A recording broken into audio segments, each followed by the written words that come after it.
제발, 우리 좀 살려주십시오. 눈보라치던 그날 맨발로 대문을 나가라 소리치던 바로 그 시어머니가 지금 무릎을 꿇고 있습니다. 3년 전 아들도 못 낳는 것이 무슨 며느리냐며 손가락질하던 그 입으로 지금은 살려달라 애걸하고 있지요. 대체 무슨 일이 있었던 걸까요? 쫓겨난 며느리는 어떻게 시어머니가 무릎 꿇게 만들었을까요? 그리고 청나라 상인들까지 머리 숙이게 만든 비밀은 무엇이었을까요? 이야기는 7년 전 전라도 깊은 산골로 거슬러 올라갑니다. 안개가 아침마다 내려앉고 산수유꽃이 봄이면 노랗게 피어나던 그곳이었지요. 당시 18살이었던 소영은 대대로 약방을 운영하던 집안의 외동딸이었습니다. 아버지는 전라도에서 이름난 양령이었고 어머니는 약초를 다루는 손이 신묘했지요. 마을 사람들은 소영네 약방이 아니었다면 병을 고칠 곳이 없다며 감사해했습니다. 소영은 어려서부터 부모를 따라 지리산 자락을 누비며 약초를 배웠습니다. 특히 이 지역은 예로부터 최고의 산삼인 나삼이 나는 곳으로 유명했지요. 금보다 귀하다는 그 나삼 말입니다. 저게 시오고 저건 당귀란다. 냄새를 맡아봐라. 약초는 코로 먼저 익히는 거야. 특히 나삼은 향이 달라. 평생 한 번 만나기도 어렵단다. 아버지의 손을 잡고 산을 오르며 소영은 수백 가지 약초를 외웠습니다. 뿌리의 모양을 보고 잎의 결을 만지고 꽃이 피는 시기까지 모두 머릿속에 새겼지요. 10살도 되기 전에 이미 웬만한 약초는 다 구별할 수 있었습니다. 아버지는 소영을 보며 흐뭇해 하셨지요. 우리 딸은 타고난 양령의 제목이야. 손끝에서 약초의 기운이 느껴진단 말이지. 어머니도 소영에게 약 짓는 법을 가르쳐 주셨습니다. 약초를 씻는 법, 말리는 법, 다리는 법까지 하나하나 정성스럽게 알려주셨지요. 소영은 그 모든 것을 스펀지처럼 흡수했습니다. 그러던 어느 해봄이었습니다. 전라도와 경상도 사이의 양반가 김씨 집안에서 혼처가 들어왔습니다. 장남이었고 집안도 든든하다고 했습니다. 부모님은 기뻐하셨습니다. 우리 딸이 편하게 살 수 있겠구나. 양반댁 마님이 되면 고생은 안 하겠지. 혼례날 어머니는 소영의 손에 옷가락지를 끼워주셨습니다. 은은한 빛을 내는 아름다운 가락지였지요. 소영아, 이건 우리 집안 대대로 내려오던 거란다. 내 할머니께서 증조할머니께 받으셨고 내 어미가 시집 올 때 받은 거지. 힘들 때 이것을 보며 우리를 떠올려라. 절대 벗지 마라. 이것이 너를 지켜줄 게다. 18배 혼례를 올린 소영은 가마를 타고 시댁으로 향했습니다. 시집으로 가는 길은 멀었습니다. 산을 넘고 또 넘었지요. 도착한 시댁은 큰 기와집이었습니다. 하인도 많았고 창고에는 곡식이 가득했습니다. 마당에는 커다란 느티나무가 서 있었고 연못에는 잉어가 헤엄치고 있었습니다. 처음엔 모든 게 좋아 보였습니다. 시어머니는 겉으로는 친절하게 맞아주었지요. 하지만 첫날 밤 신방에서 나온 뒤 시어머니의 눈빛이 달라졌습니다. 며느리 된 자 첫째가 아들을 낳는 거다. 알아들었느냐? 딸은 소용없어. 우리 김씨 집안대를 이을 아들을 낳아야 한다. 시어머니의 목소리는 얼음장처럼 차가웠습니다. 소영은 고개를 숙였습니다. 예, 어머님. 명심하겠습니다. 가슴 한편이 먹먹했지만 이것이 며느리의 도리라 여기며 참았습니다. 옷가락지를 만지작거리며 마음을 다잡았지요. 혼인한 지 1년쯤 지났을 때였습니다. 어느 날 새벽 친정에서 급한 전갈이 왔습니다. 마을에 역병이 돌아 약방에 사람들이 몰려들었다가 아버지와 어머니까지 병에 걸렸다는 소식이었지요. 소영은 가슴이 철렁했습니다. 시어머니에게 달려가 사정했습니다. 어머님 친정에 큰일이 났습니다. 제발 다녀올 수 있게 허락해 주십시오. 시어머니는 눈살을 찌푸렸습니다. 며느리가 함부로 친정을 들락날락하는 법이 어디 있느냐? 하지만 부모 병환이라니 어쩔 수 없구나. 사흘 안에 돌아와라. 소영은 허겁지겁 길을 나섰습니다. 산을 넘고 강을 건너 친정으로 달려갔습니다. 하지만 도착했을 때는 이미 늦었습니다. 약방 앞에는 사람들이 모여 울고 있었습니다. 소영은 다리에 힘이 풀려 주저앉을 뻔했지요. 방 안으로 들어가니 아버지와 어머니가 누워 계셨습니다. 숨이 끊어질 듯 가빠졌고 얼굴은 창백했습니다. 아버지, 어머니, 소영은 두 분의 손을 꽉 잡았습니다. 눈물이 주르르 흘러내렸지요. 아버지가 가까스로 눈을 뜨셨습니다. 소영아, 약초를 잊지 마라. 아빠가 남기는 유일한 유산이구나. 그것이 너를 살릴 게다. 나삼을 기억해라. 나삼은 연기가 모인 곳에서만 자란단다. 아버지의 마지막 말씀이었습니다. 숨이 끊어지셨습니다. 어머니도 곧이어 눈을 감으셨지요. 소영은 통곡했습니다. 목이 터져라 울었습니다.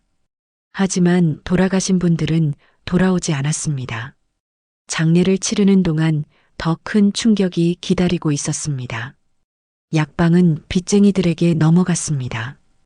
역병 환자들을 치료하느라 약재를 외상으로 들여왔는데 그 빚을 갚지 못한 것이지요. 집안의 재산은 모두 빚을 갚는 데 쓰였습니다. 소영에게 남은 것은 아무것도 없었습니다. 안이 하나 있었습니다. 손가락에 끼워진 옷가락지였지요. 소영은 가락지를 쓰다듬으며 눈물을 삼켰습니다. 어머니, 이것만은 지키겠습니다. 시댁으로 돌아온 소영을 기다리는 것은 차가운 눈초리였습니다. 친정이 망했다며? 쯧쯧 집안 복도 없는 것이 시집을 왔구나. 시어머니의 말은 날카로웠습니다. 소영은 고개만 숙였습니다. 남편도 점점 멀어져 갔습니다. 친정이 든든할 때는 다정했던 남편이 친정이 망하자 냉랭해졌지요. 세월은 흘러 3년이 지났습니다. 21살이 된 소영의 배에서는 아무런 소식이 없었습니다. 시어머니의 눈초리는 날로 매서워졌습니다. 3년이나 지났는데 왜 아직도 아이가 없느냐? 밤마다 뭘 하는 것이냐? 소영은 변명할 말이 없었습니다.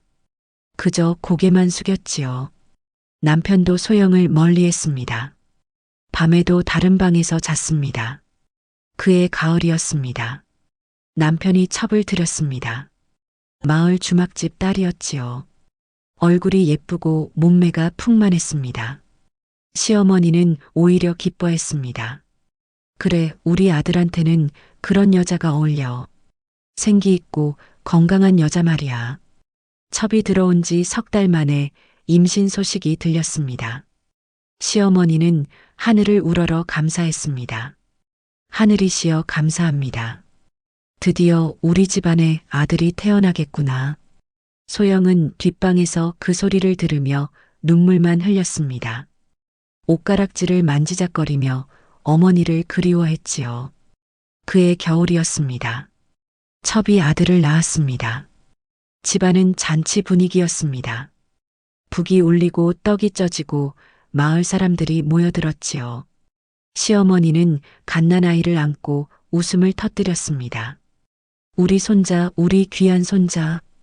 이 아이가 김씨 집안을 이어갈 것이야. 마당에는 붉은 비단이 걸렸고 잔치상이 차려졌습니다. 소영은 구석에서 그 광경을 바라보았습니다. 가슴이 미어졌습니다. 하지만 표정에 내색하지 않았지요. 그날 밤이었습니다. 눈보라가 몰아치기 시작했습니다. 바람이 세차게 불었고 눈발이 휘날렸지요. 소영은 방에서 바느질을 하고 있었습니다. 갑자기 문이 벌컥 열렸습니다. 시어머니가 서 있었습니다. 얼굴이 일그러져 있었고 눈빛이 무섭게 번뜩였지요. 당장 나와라. 소영은 놀라 일어났습니다. 무슨 일인지 알 수 없었습니다. 시어머니를 따라 마당으로 나갔습니다. 눈보라가 얼굴을 때렸습니다. 마당에는 남편과 하인들이 서 있었습니다. 모두 고개를 숙이고 있었지요. 시어머니가 소영을 노려보며 소리쳤습니다. 3년이나 지났는데 아들 하나 못 낳는 것이 무슨 며느리냐? 쓸모없는 것. 이제 우리 집안에는 진짜 아들을 낳은 며느리가 있다. 너 같은 것은 필요 없어. 소영은 입술을 깨물었습니다. 어머님 제발. 시어머니는 손을 휘저었습니다. 닥쳐라. 듣기 싫다. 내가 이 집에 있으면 우리 손자한테 해가 된다. 애군을 가져온다고. 당장 이 집에서 나가거라. 소영은 남편을 바라보았습니다. 남편은 고개를 돌렸습니다. 소영의 눈을 마주치지 않았지요. 서방님. 남편은 아무 말이 없었습니다. 그저 입술만 꾹 다물고 있었습니다. 시어머니가 더욱 목소리를 높였습니다. 뭘 꾸물거리느냐?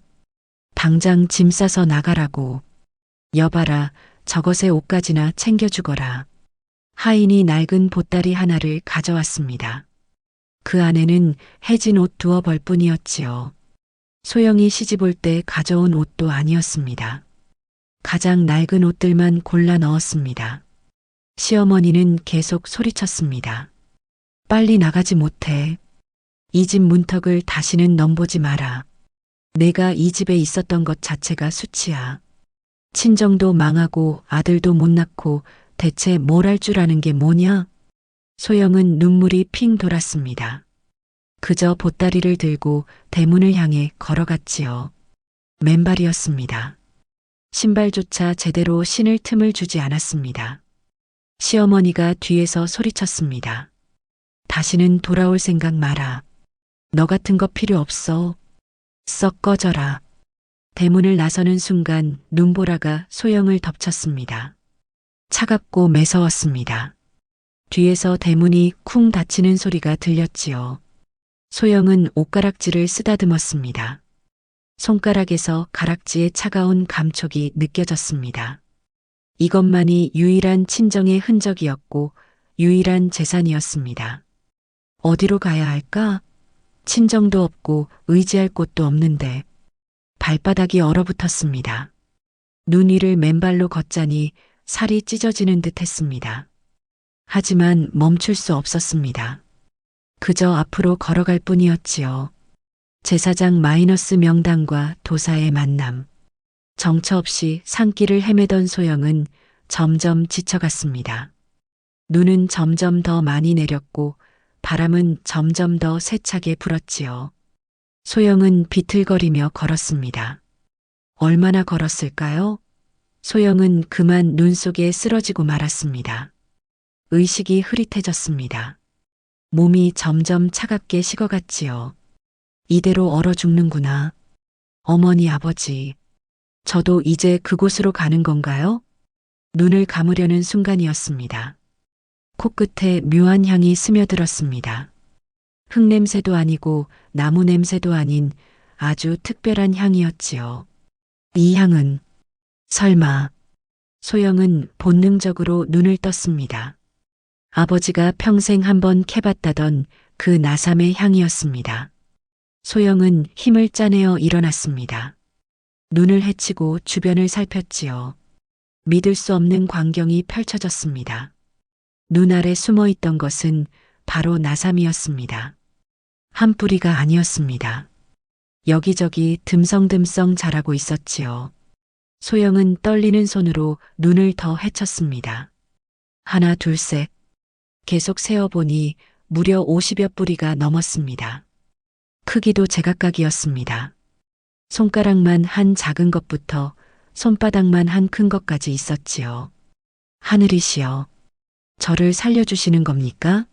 아버지께서 저를 이곳으로 인도하신 겁니까? 소영은 눈물을 흘렸습니다. 하지만 이번에는 슬픔의 눈물이 아니었습니다. 감사의 눈물이었지요. 소영은 우선 허기진 배를 채우기 위해 눈을 입에 넣었습니다. 그리고 산삼한 뿌리를 허겁지겁해서 입에 구겨 넣었습니다. 어느 정도 시간이 지나자 정신이 들고 몸에 힘이 솟는 것 같았다. 소영은 아버지 말씀을 떠올렸습니다. 나삼은 연기가 모이는 곳에서만 자란다. 천년에 한 번 만나기도 어려운 보배란다. 소영은 주변을 자세히 살폈습니다. 이곳은 산등성이가 둥글게 감싸고 있었습니다. 산세가 북동향의 완만한 산 경사로 아침에만 햇살이 비치고 화렵수와 침엽수가 적당히 섞여서 그늘을 형성하고 있었다. 작은 샘물이 바위 틈에서 졸졸 흘러나왔지요. 바위들의 배치도 특이했습니다. 소영은 결정했습니다. 당장 나삼을 다 캐서 파는 것이 아니라 이곳에 터를 잡고 일부만 캐서 생계를 유지하며 나머지는 계속 키우기로 말입니다. 그날 밤부터 소영은 나무가지를 모아 움막을 지었습니다. 눈을 녹여 물을 마시고 나무 껍질을 씹어 배를 채웠습니다. 손은 얼어 터졌고 몸은 비쩍 말랐지만 희망만은 버리지 않았습니다. 보름쯤 지났을 때였습니다. 움막 앞에서 신음소리가 들렸습니다. 소영은 깜짝 놀라 밖으로 나갔지요. 누군가 쓰러져 있었습니다. 백발의 허름한 도복을 입은 노인이었습니다. 머리에서 피가 흘러내리고 있었지요. 바위에 머리를 부딪힌 듯 했습니다. 영감님, 정신 차리십시오. 소영은 망설이지 않았습니다. 자신도 굶주리고 있었지만 노인을 외면할 수 없었습니다. 노인을 움막으로 옮겼습니다. 옷을 찢어 상처를 싸맸지요. 몸에 온기가 돌자 노인은 의식을 차리고 여인을 봤습니다. 고맙소, 그대가 나를 살렸구려. 너무 추워서 정신을 잃고 쓰러졌나 보오. 소영은 옷가락지를 벗었습니다. 그리고 노인의 손에 쥐어주었지요. 영감님, 산 아래 내려가시면 몸을 보할 약재를 다려 드세요. 이것을 가지고 가십시오. 이것을 팔면 약을 살 수 있을 겁니다. 노인은 고개를 저었습니다. 이런 귀한 것을 받을 수 없소. 노인은 옷가락지를 도로 소영의 손에 쥐어주었습니다. 그리고 낮은 목소리로 말했습니다. 아가씨, 이곳이 어찌된 곳인지 아시오? 무슨 말씀이신지. 노인은 머리의 상처에도 불구하고 천천히 일어나 움막 밖으로 나갔습니다. 그리고 주변을 둘러보았지요. 눈빛이 달라졌습니다. 여기는 천하제일의 명당이요. 노인은 평생을 풍수지리의 명당을 찾아 천하를 떠돌던 도사였습니다. 젊은 시절부터 수십 년간 온 나라를 누비며 명당을 찾았습니다. 하지만 진짜 명당은 만나지 못했지요. 나이가 들어 이제 죽을 때가 다 되어서야 이곳을 발견한 것입니다. 그런데 이미 누군가 이곳에 자리 잡고 있었던 것이지요. 도사는 소영을 바라보며 말했습니다. 평생을 찾아 헤맸소. 하지만 이제야 만났소. 그런데 이곳은 아가씨와 인연이 있는 곳이오. 며칠이 지나자 도사의 상처가 조금씩 나았습니다. 소영의 정성스러운 간호 덕분이었지요. 도사는 움막 밖으로 나와 주변을 자세히 살폈습니다. 사방의 산맥이 모두 이곳을 향해 기운을 보내고 있어. 동쪽 소백산맥, 서쪽 호남정맥, 남쪽 지리산맥이 모두 이곳에서 만나오. 하늘의 별자리와도 일치하는 천지인 삼재가 합일된 곳이요. 도사는 주변을 가리키며 설명했습니다. 저 바위는 용의 머리요. 저 샘물은 용의 입이요. 저 나무들은 용의 비늘이지요. 이곳은 용이 여의주를 품은 형국이요. 그래서 나삼이 이토록 많이 자랄 수 있었던 것이요. 도사는 잠시 생각하더니 말했습니다. 이곳에 청군과 작약과 황기를 심으면 좋겠소. 이 명당의 기운을 받으면 보통 약초보다 몇 배는 약효가 강할 것이요. 며칠 동안 도사는 소영에게 풍수를 가르쳐 주었습니다. 어디에 집을 지어야 하는지, 어느 방향으로 밭을 일구어야 하는지, 물기를 어떻게 내야 하는지 모든 것을 알려주었지요. 어느 날 도사는 품에서 낡은 책 한 권을 꺼냈습니다.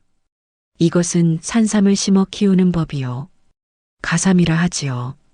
야생 산삼의 종자를 받아 좋은 땅에 심으면 산삼과 비슷한 약효를 가진 삼을 키울 수 있어.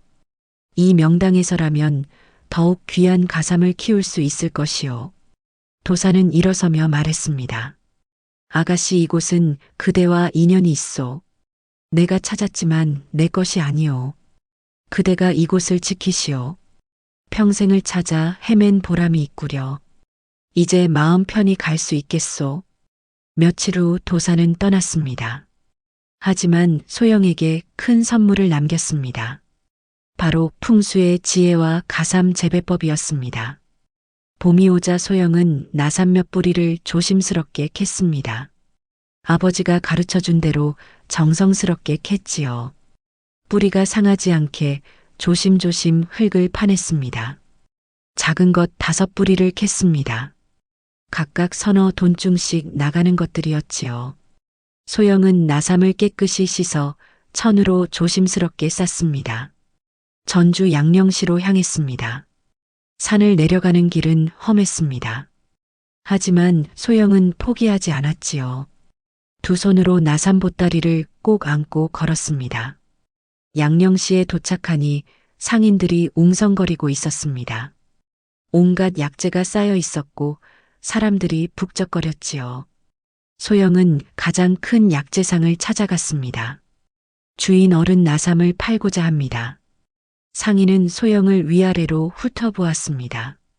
초라한 옷차림에 여인 얼굴이었지요. 하지만 나삼이라는 말에 눈빛이 달라졌습니다. 나삼이라고? 어디 보자. 소영이 천을 풀자 상인의 눈이 커졌습니다. 나삼 특유의 향이 퍼져나갔지요. 주변에 있던 다른 상인들도 모여들었습니다. 이게 정말 나삼이요? 향이 예사롭지 않소이다. 영혼함 나삼이 분명하오. 상인이 나삼을 들여다보며 감탄했습니다. 크기를 재고 무게를 달았지요. 한 돈중에 40냥을 드리겠소. 5뿌리 모두 합해 200냥이요. 주변 사람들이 웅성거렸습니다. 200냥이면 엄청난 돈이었습니다. 보통 서민이 한 달 생활비가 겨우 2~3냥이었으니까요. 거의 7년치 생활비를 한꺼번에 받는 셈이었지요. 소영은 깜짝 놀랐습니다. 하지만 냉정함을 잃지 않았습니다. 아버지가 가르쳐 주셨던 말씀이 떠올랐습니다. 장사는 한 번에 끝나는 게 아니다. 계속 이어가야 한다. 그러려면 사람을 얻어야 한다. 소영은 조심스럽게 말했습니다. 절반은 돈으로 절반은 다른 약초로 주십시오. 그리고 약초 장사하는 법을 가르쳐 주십시오. 상인들은 소영의 눈빛을 보고 감탄했습니다. 초라한 옷차림에도 불구하고 눈빛만은 또렷했습니다. 지혜로워 보였지요. 좋소. 그리하겠소. 그날부터 소영은 약초 장사를 배웠습니다. 약재의 값을 매기는 법, 좋은 약재를 구별하는 법, 손님을 대하는 법, 모든 것을 배웠지요. 소영은 돈으로 받은 100냥으로 청군과 작약과 황기, 석고, 지모, 감초 등 약재 종자를 샀습니다. 그리고 산으로 돌아와 도사가 알려준 대로 명당 곳곳에 심었습니다. 계절이 바뀌었습니다. 여름이 되자 약초들이 무럭무럭 자랐습니다. 명당의 기운을 받아서인지 다른 곳보다 훨씬 잘 자랐지요. 그의 여름이었습니다. 마을에 열병이 돌았습니다. 아이들이 하나둘 쓰러져 갔지요. 30대 여인이 남자아이를 업고 소영의 움막집으로 왔습니다. 아씨, 우리 아이를 살려주십시오. 열이 너무 높아서 죽을 것 같습니다. 소영은 망설이지 않았습니다. 자신이 기른 약초로 약을 만들었습니다. 석고, 지모, 감초, 갱미를 달여서 아이에게 먹였지요. 신기하게도 아이의 열이 내렸습니다. 명당에서 자란 약초의 효험이 정말 대단했던 것입니다. 소문이 퍼졌습니다. 산이에 사는 아씨의 약초는 신통하다더라. 한 번 먹으면 병이 낫는다네. 사람들이 찾아오기 시작했습니다.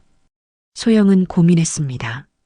돈을 받고 팔까 아니면 그냥 나눠줄까? 소영은 결정했습니다. 병든 아이들에게는 무료로 약을 나눠주기로 말입니다. 돈보다 생명이 소중했으니까요. 그 모습을 본 마을 사람들이 감동했습니다. 한 노인이 다가왔습니다. 아씨 은혜를 갚고 싶소. 내가 목수인데 운막 대신 제대로 된 집을 지어드리겠소. 과부 한 명이 나섰습니다. 저는 밥 짓고 빨래하는 일을 돕겠습니다. 아씨께서 우리 아이를 살려주셨으니 제가 할 수 있는 일을 하겠습니다. 젊은 사내가 말했습니다. 제가 밭 일구는 것을 돕겠습니다. 힘쓰는 일이라면 자신 있습니다. 하나둘 사람들이 모여들었습니다. 집이 지어지고 밭이 넓어지고 작은 약방이 생겼습니다. 소영 혼자였던 산속에 사람들이 모여들어 작은 마을이 형성되기 시작했지요. 소영은 도사가 준 책을 꺼내 읽었습니다. 산삼 종자를 받아 심는 법이 자세히 적혀 있었지요. 소영은 책을 정성스럽게 읽었습니다. 가을이 되자 나삼에서 종자를 조심스럽게 채취했습니다. 빨간 열매 속에 들어있는 작은 씨앗이었지요. 소영은 그 씨앗을 모았습니다. 그리고 명당의 기운이 흐르는 곳곳에 심기로 했습니다. 한 곳에 집중적으로 심으면 병이 돌거나 짐승이 파먹을 위험이 있었습니다. 여러 곳에 분산해서 심는 것이 안전했지요. 소영은 산을 돌아다니며 좋은 곳을 찾았습니다. 도사가 가르쳐준 풍수 지식을 활용했습니다. 기운이 모이는 곳, 물이 흐르는 곳, 햇빛이 적당히 드는 곳. 그렇게 7군데를 찾았습니다. 땅이 딱딱하지 않게 잘 골라주고 각각의 장소에 종자를 심었지요. 정성스럽게 흙을 덮고 낙엽으로 보호했습니다. 1년이 지났습니다. 봄이 되자 가삼이 싹을 틔웠습니다. 작고 여린 싹이었지만 희망이 보였지요. 소영은 매일 산을 돌아다니며 가삼을 돌보았습니다. 2년이 지났습니다. 가삼이 제법 자랐습니다. 잎이 4-5장 나왔고 줄기도 굵어졌지요. 소영은 조심스럽게 한 뿌리를 캐봤습니다. 뿌리가 형태를 갖추기 시작했습니다. 아직 작았지만 산삼의 모습을 닮아가고 있었지요. 3년이 지났습니다. 가삼에서 약효가 생기기 시작했습니다. 소영은 한 뿌리를 캐서 직접 다려봤습니다. 향이 진했습니다. 맛을 보니 쓴맛 속에 단맛이 느껴졌지요. 명당의 기운을 받은 가삼은 보통 가삼과 달랐습니다. 야생 나삼에 가까운 품질이었습니다. 도사의 말이 맞았던 것이지요. 소영은 가삼 몇 뿌리를 조심스럽게 캐서 양령시에 내놓았습니다. 상인들이 모여들었습니다. 이게 가삼이라고? 그런데 품질이 예사롭지 않소이다. 한 상인이 가삼을 들여다보며 말했습니다. 향이 나삼에 버금가는구려. 어디서 키운 것이오?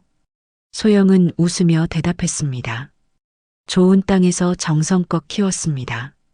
상인들은 가삼을 사겠다고 했습니다. 가격도 후하게 쳐주었지요. 보통 가삼보다 몇 배 비싼 값이었습니다. 소영은 계산했습니다. 나삼은 귀하니 조금만 팔고 가삼은 계속 키워서 많이 팔면 되겠다고 생각했지요. 그날부터 소영은 가삼 재배에 더욱 힘썼습니다. 종자를 더 많이 심었고 더 넓은 땅에 심었습니다. 사람들도 도왔습니다. 몇 년이 지나자 가삼밭이 산 곳곳에 생겼습니다. 소영은 가삼을 체계적으로 관리했습니다. 장부를 만들어 어디에 몇 년생 가삼이 있는지 기록했지요. 가삼의 소문은 빠르게 퍼졌습니다. 전주를 넘어 한양까지 소문이 났지요. 심지어 국경을 넘어 청나라 상인들의 귀에까지 들어갔습니다. 어느 가을날이었습니다. 청나라 상인 일행이 산을 찾아왔습니다. 통역을 데리고 왔지요. 조선의 나삼은 천하제일이라 들었소. 우리 청나라에서는 조선 나삼을 최고로 치요. 그런데 그대가 키운 가삼이 나삼에 버금간다니 직접 확인하러 왔소. 소영은 청나라 상인들을 맞았습니다. 가삼을 내보였지요. 청나라 상인은 가삼을 들고 한참을 살폈습니다. 냄새를 맡고 맛을 보고 뿌리의 형태를 살폈습니다. 그리고 감탄했습니다. 정말 놀랍소. 이런 가삼은 처음 보았소. 향이 진하고 맛이 깊소. 뿌리의 형태도 야생 산삼을 닮았소이다. 청나라 상인이 물었습니다. 대체 어떻게 이런 가삼을 키운 것이오? 비결이 무엇이오? 소영은 웃으며 대답했습니다. 좋은 땅과 정성입니다. 하늘이 내린 명당에서 마음을 다해 키웠습니다. 청나라 상인이 말했습니다.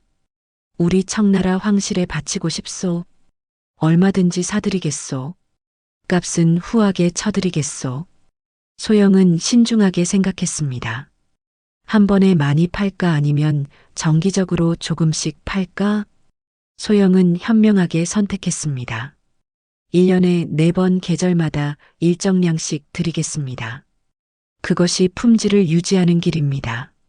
청나라 상인이 고개를 끄덕였습니다. 현명하시오.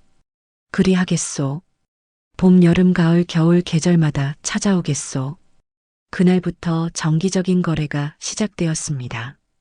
계절마다 청나라 상인들이 찾아왔습니다. 매번 큰 돈이 오갔지요. 소영은 은으로 받았습니다. 은을 모아 땅을 샀습니다. 밭을 늘렸고 집도 크게 지었습니다. 사람들도 더 많이 모여들었지요. 1년이 지나고 2년이 지나고 3년이 지났습니다. 소영은 큰 부자가 되어 있었습니다. 창고에는 금과 은이 쌓였고 밭에는 가삼이 가득했습니다. 마을도 커졌습니다. 처음에는 몇 가구에 불과했지만 이제는 수십 가구가 모여 살았습니다. 아이들의 웃음소리가 산에 울려 퍼졌지요. 소영은 마을 사람들을 돌보았습니다. 병든 이를 고쳐주고 가난한 이를 도와주었습니다. 아이들에게는 글을 가르쳤지요. 사람들은 소영을 산모님이라 불렀습니다. 산속의 어머니라는 뜻이었습니다. 소영은 그 이름이 좋았습니다. 한편 시댁은 점점 망해가고 있었습니다. 첫째 징조는 첩이 낳은 아들의 병이었습니다. 태어나자마자 병약했던 아이는 자라면서 더 심해졌지요. 기침을 달고 살았고 열이 자주 났습니다. 온갖 약을 써도 차도가 없었습니다. 시어머니는 전국의 명의를 찾아다녔지만 소용없었지요. 돈이 물처럼 나갔습니다. 약값에 의원값에 창고의 곡식이 줄어들었습니다. 둘째 징조는 남편의 도박이었습니다. 아들 병을 고칠 돈을 마련하려다 도박에 손을 댔습니다. 처음에는 작은 돈으로 시작했지요. 하지만 점점 깊이 빠져들었습니다. 돈을 잃으면 본전 생각에 더 걸었습니다. 악순환이었지요. 재산이 순식간에 날아갔습니다. 셋째 징조는 흉년이었습니다. 그의 여름 가뭄이 들었습니다. 논밭이 말라붙었고 곡식이 자라지 못했지요. 소작료를 받을 수 없었습니다. 집은 기울었습니다. 하인들이 하나둘 떠났습니다. 창고는 텅 비었고 빚쟁이들이 찾아왔지요. 결국 집마저 빚쟁이들에게 넘어갔습니다. 큰 기와집에서 쫓겨난 시어머니와 남편과 첩과 아이는 작은 초가집으로 옮겼습니다. 시어머니는 말했습니다. 이것이 다 소영이를 쫓아낸 탓이야. 저것이 애군을 가지고 갔어. 하지만 속으로는 알고 있었습니다. 자신의 탐욕 때문이라는 것을 말이지요. 아이의 병은 더욱 심해졌습니다. 약을 살 돈도 없었습니다. 시어머니는 필사적이었지요. 그때 누군가 말했습니다. 전라도 산속에 명의가 있다 하던데 그분을 찾아가 보는 것이 어떻겠습니까? 산모님이라 불리는 분이라던데요. 시어머니는 지푸라기라도 잡는 심정으로 길을 나섰습니다. 아들과 첩과 아이를 데리고 산을 찾아갔지요. 며칠을 걸어 도착한 곳은 놀라운 광경이었습니다. 산속인데도 큰 마을이 형성되어 있었습니다. 집들이 줄지어 있었고 밭에는 약초가 가득했지요. 마을 입구에 큰 약방이 보였습니다. 시어머니는 떨리는 발걸음으로 약방 문을 열었습니다. 안에는 한 여인이 약을 다리고 있었습니다. 뒷모습이 낯익었습니다. 여인이 돌아보았지요. 옷가락질을 낀 손이 보였습니다. 그 순간 시어머니는 모든 것을 깨달았습니다. 내가 소영이냐? 예, 어머님. 시어머니는 그 자리에 무릎을 꿇었습니다. 자존심도 체면도 다 버렸습니다. 3년 전 눈보라 치던 밤 소영을 쫓아낼 때의 그 거만함은 온데간데 없었지요. 제발 우리 좀 살려주십시오. 아이가 죽어갑니다. 목소리가 떨렸습니다. 눈에서 눈물이 흘러내렸지요. 뒤에 선 아들도 고개를 숙였습니다. 첩은 아이를 안고 떨고 있었습니다. 소영은 시어머니를 바라보았습니다. 3년 전 그날 밤이 떠올랐습니다. 눈보라가 몰아치던 밤 당장 나가라던 그 소리가 귓가에 울렸지요. 하지만 소영은 분노하지 않았습니다. 원망하지도 않았습니다. 대신 웃으며 말했습니다. 일어나십시오, 어머님. 먼저 아이부터 봐야겠습니다. 주변 사람들이 놀랐습니다. 저토록 모진 일을 당했는데 어찌 용서할 수 있단 말인가? 소영은 아이를 진찰했습니다. 맥을 짚고 혀를 보고 눈을 살폈지요. 그리고 약을 지었습니다. 직접 다려서 아이에게 먹였습니다. 며칠이 지나자 아이의 병이 나았습니다. 기침이 멎었고 열이 내렸지요. 시어머니는 믿을 수 없다는 듯 아이를 안고 울었습니다. 고맙습니다. 정말 고맙습니다. 소영은 조용히 말했습니다. 어머님, 저를 쫓아내 주셔서 오히려 감사합니다. 시어머니는 눈이 커졌습니다. 그날 밤 나삼을 만나지 못했다면, 이 명당을 발견하지 못했다면 도사님도 만나지 못했을 겁니다. 가삼도 키우지 못했고 이 마을도 없었겠지요. 제 인생도 이렇게 바뀌지 못했을 겁니다. 소영은 창밖을 바라보았습니다. 하늘은 저를 버리지 않으셨습니다. 다만 더 큰 길을 보여주신 것이었습니다. 그 길을 걷게 해주셔서 감사합니다. 시어머니는 땅에 엎드려 울었습니다. 남편도 무릎을 꿇었습니다. 첩은 아이를 안고 고개를 숙였지요. 소영은 그들에게 곡식과 약초를 주었습니다. 그리고 말했습니다. 이것을 가지고 새 삶을 사십시오. 과거는 과거일 뿐입니다. 시어머니가 물었습니다. 어찌 이럴 수 있느냐? 우리가 너에게 무슨 짓을 했는데? 소영은 옷가락질을 쓰다듬으며 말했습니다. 어머니께서 가르쳐 주셨습니다. 이 가락질을 보며 마음을 다잡으라고 하셨지요. 원망보다 감사를, 분노보다 용서를 선택하는 것이 진정한 힘이라는 것을요. 마을 사람들은 소영의 모습에 감탄했습니다. 청나라 상인들도 그 이야기를 듣고 감동했지요. 그 소문은 멀리 퍼져나갔습니다. 임금의 귀에까지 들어갔습니다. 임금은 소영을 불러 치하했고 큰 상을 내렸지요. 하지만 소영은 여전히 산에 머물렀습니다. 마을 사람들과 함께 살았습니다. 아이들에게 글을 가르치고 병든 이를 고쳐주었지요. 봄이 되면 산수유꽃이 피었고 여름이 되면 약초가 자랐습니다. 가을이 되면 가삼을 캤고 겨울이 되면 눈이 내렸지요. 그렇게 세월이 흘렀습니다. 소영은 늙었지만 마음만은 여전히 따뜻했습니다. 손가락의 옷가락지는 세월의 때가 묻어 더욱 은은한 빛을 냈지요.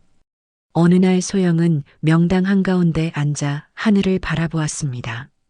아버지, 어머니, 제가 잘 살고 있습니다.